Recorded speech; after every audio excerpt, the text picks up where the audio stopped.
Ni anaitwa Rigiji, si awasalimie. Rigiji, simama hapo utusalimie. Ngoja kidogo, wacha Rigiji akuja, simama hapo. Watu wa Kapseret, hamjambo? Happy New Year. Hapa ndio Kapseret. Mjumbe hapa ni yule anaitwa Sudi. Yule engineer. Ni engineer ya kweli ama ni ya nyinyi kupanga hapa? Muna hakika? Mimi nimekuja hapa kwa kijiji ya mdosi wangu Rais William Ruto, tunazunguka hapa, ananionyesha area. Na mimi nimefurahi sana kupata mnafanya wera hapa.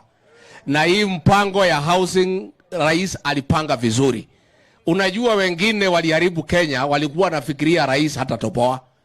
Walikuwa wamesema hata kuwa rais akakuwa kwa sababu ya Mwenyezi Mungu na kura yenu. Kweli ama uongo?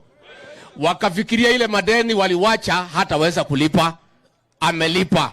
Kenya inaendelea vizuri. Sasa hii mpango yake ya housing ya kutafutia vijana kazi, wamepanga jama pale kotini kujaribu kuzuia.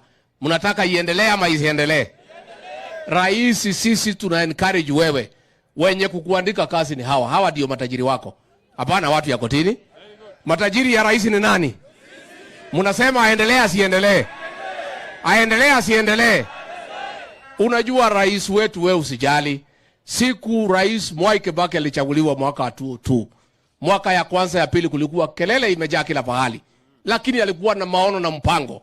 Wewe umekuja mwaka moja kelele pale, lakini wewe umekanyangia pale. Wewe focus rais ambaye atatatua shida za Kenya. Ni huyu amesimama hapa, William Samoei Ruto.